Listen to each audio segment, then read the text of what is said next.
Welcome to Hero's Journey PhysioFitness. Our mission is to empower, inspire, and mentor people to reclaim their health and become self-reliant in their fitness. I'm your host, Dr. Cameron Hogue. Join with me as my co-host, Annabelle Rios. We're going live in 3, 2, 1. Welcome, everyone. Let's go. So we've been kind of going through the few different aspects of the Hero's Journey Guide. We went to step 0, part 1, part 2. Today we're going to go into step 1, which is take action. You want to go a little bit more into that, Cam? Yeah, so it's time to take some action. And get to it now. Let's get to it. So the one thing is, before we take action here, there's a thing we need to consider. So I believe if you talked to, I'd say 99% of personal trainers, coaches, whether that be in fitness, sport, whatever, and you ask them what's the most important aspect of training, 99.9, I guarantee you, is going to say consistency. Consistency is king. Consistency is king. So with the this take action step, we're going to kind of guide everyone through basically your first 3 months. Like, if you have never worked out, this is the episode for you, because we're going to walk you through the first 3 months. And even if you're not just like flat out beginner and you want to just kind of know where to start, this is also for you too. But this is not for our intermediates that we kind of described in that first episode. Yeah, and I think it's going to be key, since most people always ask, where do I start? What do I do? And we'll give you some tools. Yeah, and in these tools, we want people to think of these as recommendations and not rules. So we're trying to really, in this episode, teach people how to think and not necessarily like what to think. I don't know if that makes any sense. Like, don't think of these things as rules. Yeah, we're I think what we've tried to do in the past few episodes is giving you knowledge, information, and then we're going to give you recommendations. But at the end of the day, you still need to think for yourself. Yeah. So let's jump in here. First month, okay, or first day. Let's look at that. So in the past, we talked about fitness. So go back and reference that episode when we talked about health, wellness, and fitness. But just to briefly go over those, the 10 different aspects, we have cardiovascular endurance, stamina, strength, flexibility, mobility, coordination, agility, balance, accuracy, power, and speed. So those were what fitness is made of. And I don't know if it was I think it was last episode when we were talking about knowledge, we kind of grouped those into different camps. 4 different buckets, so to speak, of how you can train. Annabelle, what were those 4 camps that we kind of dispersed those different aspects of fitness into? Yeah, I think we broke it down into cardio, resistance, and flexibility, mobility, and last one being sport. So think about those camps or those forms of fitness into those camps. And as Annabelle said, we're going to talk about maybe which one is best. And I think if you're listening right now, think about those 4 things: cardio, resistance training, flexibility, sport. Those 4 things in your mind, which one's best? We all know sports.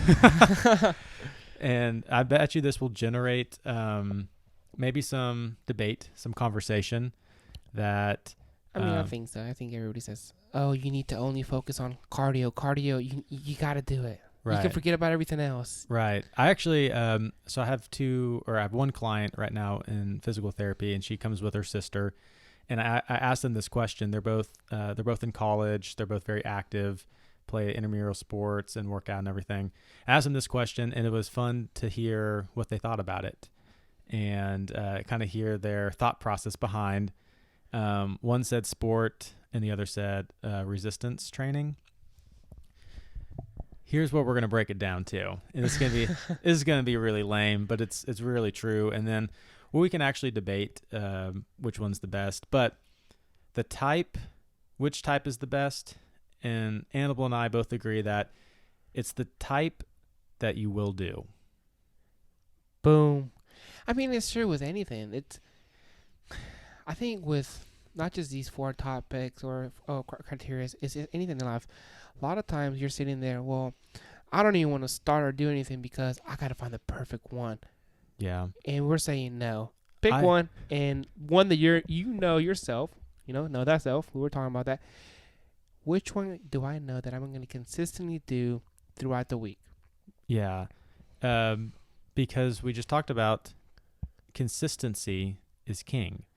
So if you hate running and someone tells you to get on a running program, how consistent are you going to be with that? That's not what you want to do. That's not the type that you will do. You could also think of as the type that you can do.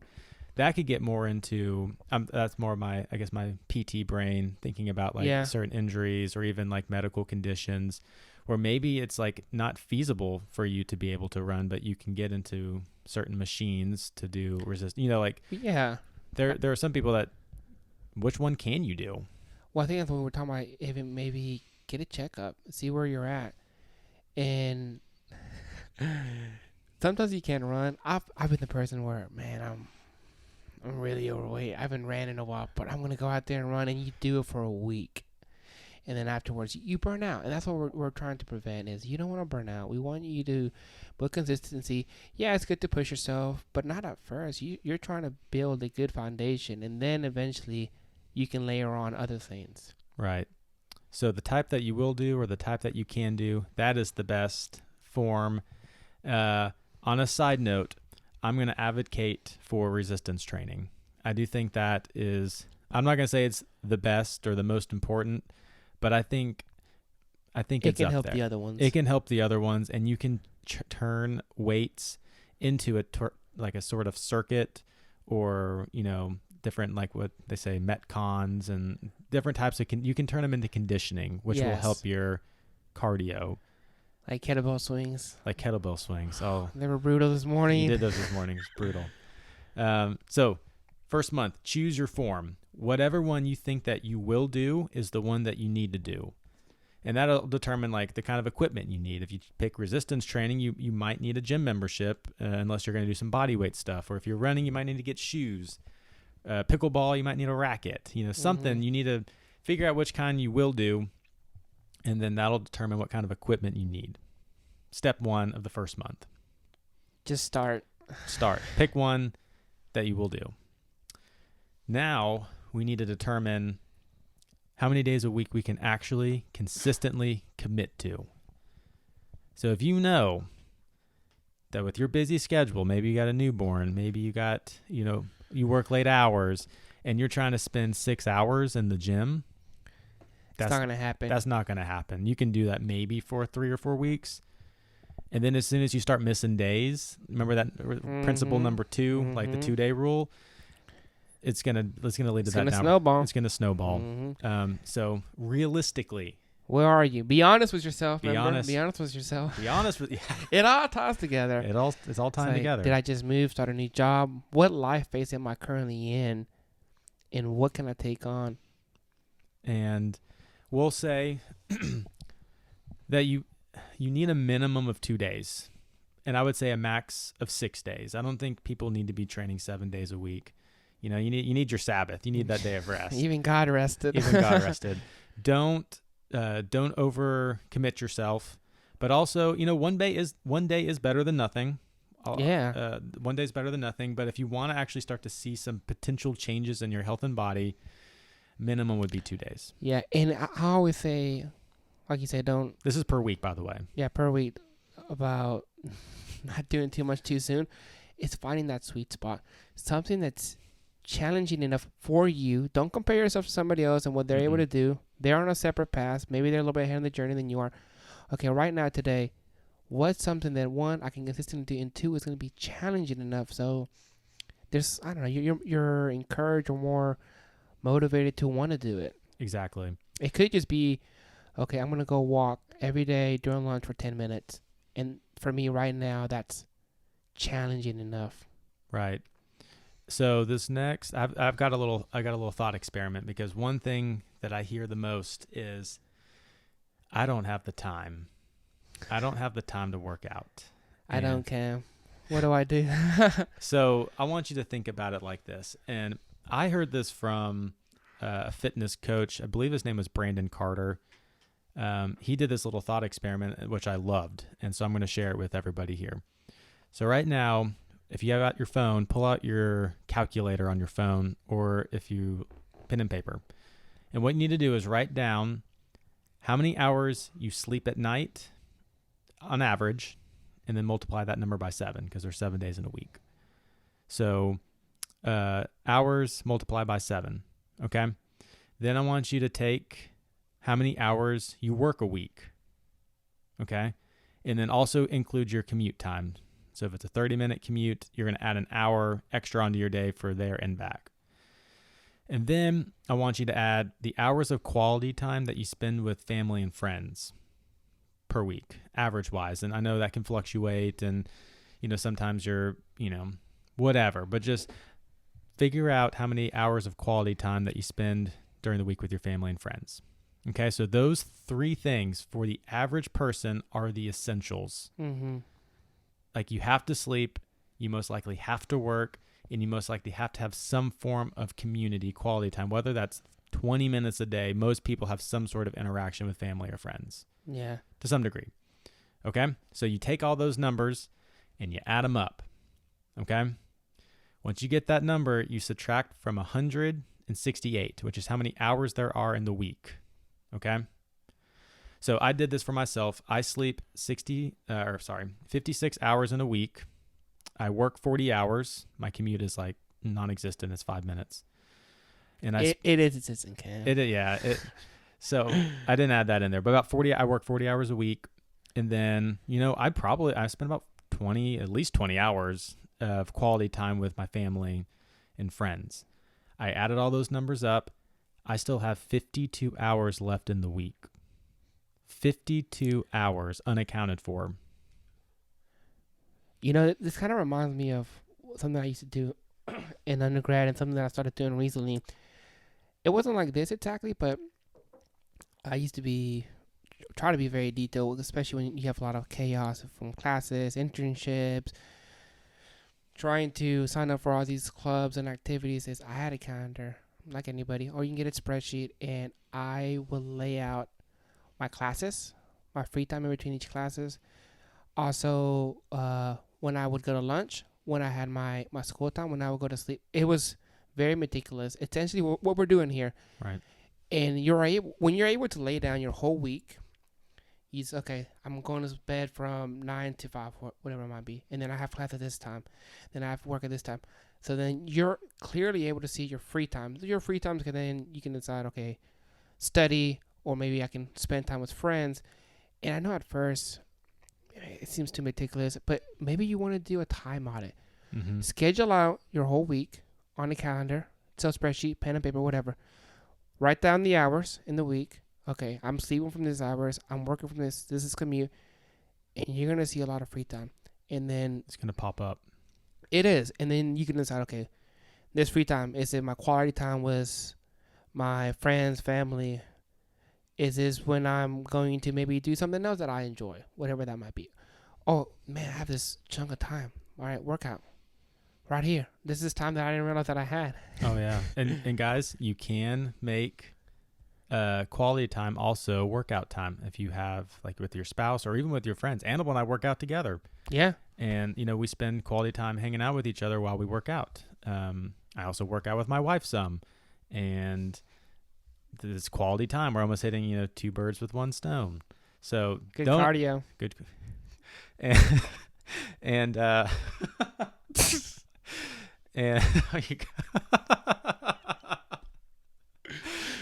so anyway, or if you're playing a sport. I got him good there. It's okay. It's all right. Or if you're playing a sport, all those things can be added together. So don't think you have to separate quality time from workout time. All right. So that's our thought experiment. Okay, so we've picked our form of training. We've determined how many days a week we can consistently commit to. Now we need to talk a little bit about diet, which is one of the biggest parts. And so we're going to keep it super simple this first month. You're just going to change one aspect of your diet for the first month. We're basically trying to pick up like a win or Quick win, easy win. an easy win, a quick win. An example, and this could be anything. I'm going to cut out soda during the week, but on weekends I'll drink it. Mm-hmm. Or maybe the whole week I cut out soda. Like whatever you frame it as, do something again that you can consistently commit to, but we need to change something. Yeah, or maybe you don't like the mindset of, I don't like the idea of having to cut something out, but maybe reframe and say, okay, this week I'm going to focus on adding lean meats for every dinner. Right. And by you naturally adding this, you're gonna automatically cut things out. Yeah, trying to eat a full like steak or chicken breast, that's, very filling. You're not going to want to snack on cake afterwards after you Yeah, so maybe start with that if that's maybe you need to start just adding in, like Animal said, a lean meat for one of your meals every day. And say, okay, I can still have my Coke afterwards, but first I got to eat this. It's like you tell kids, eat your broccoli first and then you can get dessert. And by the time they're already full, they don't eat as much. So change something that you can consistently commit to for the first month. Okay, so also in the first month, with that, we need to look at your sleep patterns. People smarter than I recommend 6 to 8 hours of sleep. Don't sleep on sleep. Don't sleep on sleep. Touching. And so if you're only, calculate how many hours you're sleeping. If you're only getting 5, go to bed earlier. We'll do like a whole episode on sleep. There's so much to talk topic. about this, but average wise, get 6 to 8. You'll find out you might do good on 6. You might do better on 8. I'm actually more of a 7. I'm not as like groggy when I wake up in the morning. You're more of an odd number kind of guy. I'm an odd number. Yeah, kind of guy. even numbers just throw you off. I understand that. Yeah, I don't like it. So there's got to be a middle. Odd numbers have a middle. And the thing is, sleep impacts so many aspects of your life and your health. We'll cover that later. Yeah, future episode on that. But get 6 to 8 hours of sleep, or at least try to focus on it. And then another easy one is hydration. We'll do another full episode of this in the future, but right now, maybe that you just swap one of your beverages at mealtime with water. So what if every morning you drink orange juice and just drink water instead, or soda at dinner, switch it with water. Just try to drink a little bit more than you're drinking now. Yeah, again, future episode on hydration, but just drink more water right now. No hard facts on this yet, just drink more water. Okay. That's the first month. Now, second month. That should be, in our opinion, feasible, realistic. People should be able to do what we just recommended. Not rules, recommended. Mm-hmm. Now we need to get more into the nitty gritty here. So you've done this for 4 weeks. We're going to start our second month. Now we need to determine actually how many calories we need. Okay, so at this point, we've picked up some wins, we've cut out some things or added some things, but now we need to find out how many calories we should or shouldn't be eating. We're going to link a free calorie calculator in the show notes, so you can Google it, whatever, to calculate how many you need for yourself to either gain weight, like lean muscle mass, or lose weight, meaning just body fat and not like lean muscle mass. So that's in the description. Quickly, what is a calorie? The technical definition is super boring and no one really cares on what it means, but it's a unit of energy equivalent to heat energy, 1 gram of water by 1 degree Celsius. I just want people to think of it as a unit of energy, and usually expresses like the nutritional value in food. That's all I need to think of it as. It's a currency. Your body needs this currency, this energy to survive. Yeah. Straightforward. Pretty straightforward. Determine how many calories you need. Now we need to kind of determine what should our plate look like. How many, like we talked about last episode, those macronutrients of carbohydrates, fats, and proteins. What does that look like?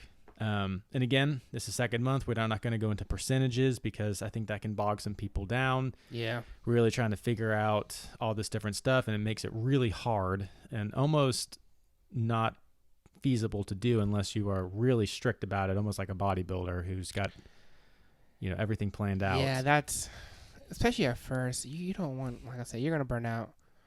You want to lay down a good foundation, and you can keep building one upon the other.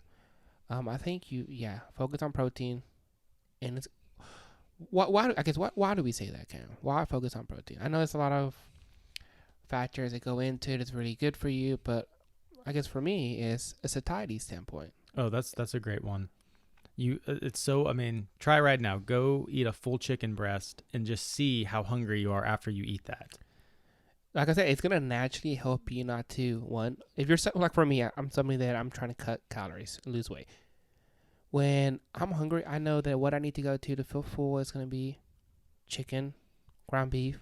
You're naturally gonna be full, and less likely, obviously, not everybody's different, to eat other things. Correct.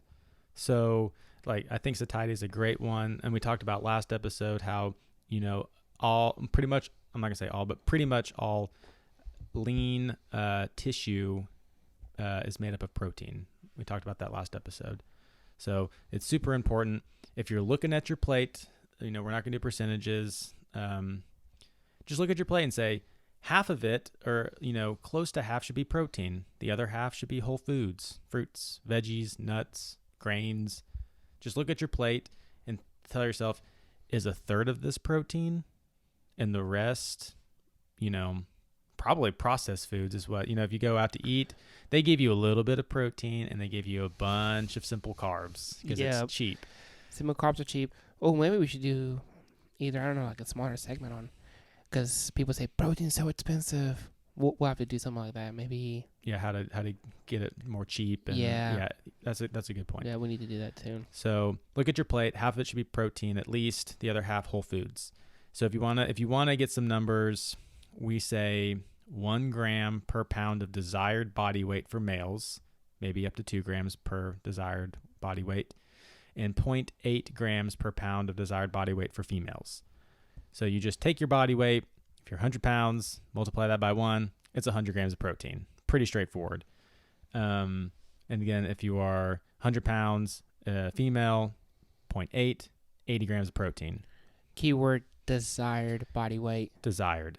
So if you're desiring to be a lower body weight, go for that. If you're desiring to be a higher body weight, go for that. Mm-hmm.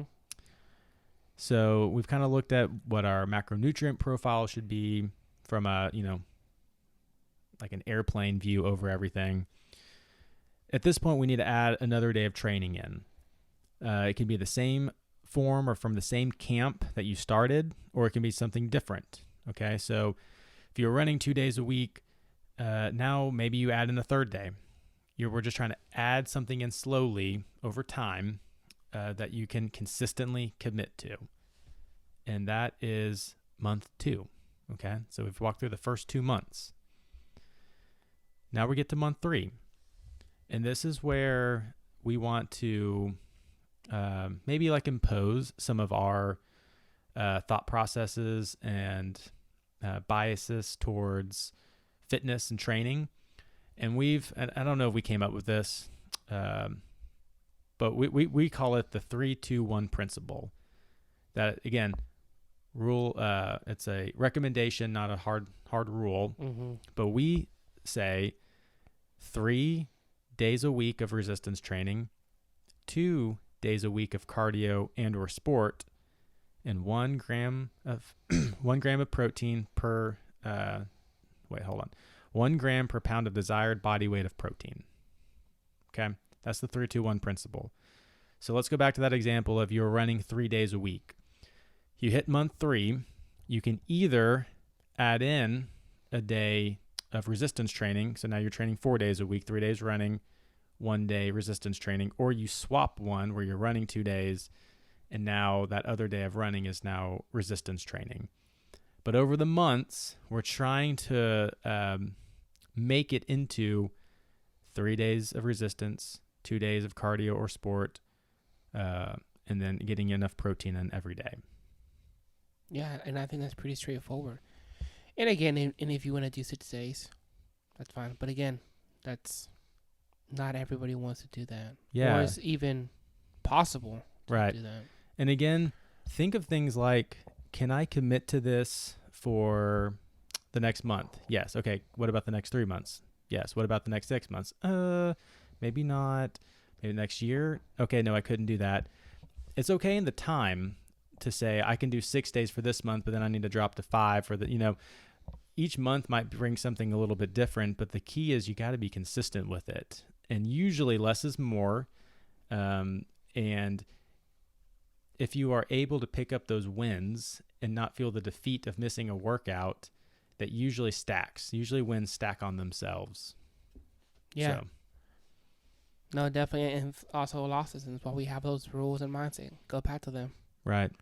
So that's the first 3 months of taking action. And this is for a brand new person. And I bet other people can find value in some of this stuff.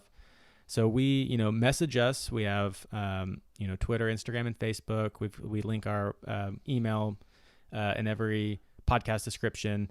So we are doing, online personal training, customized nutrition. So if you want something more concrete, you can always reach out to us and we can help you with that. But other than that, that's all I got. Do you got anything, Annabelle? No, just definitely reach out. We're happy to help. And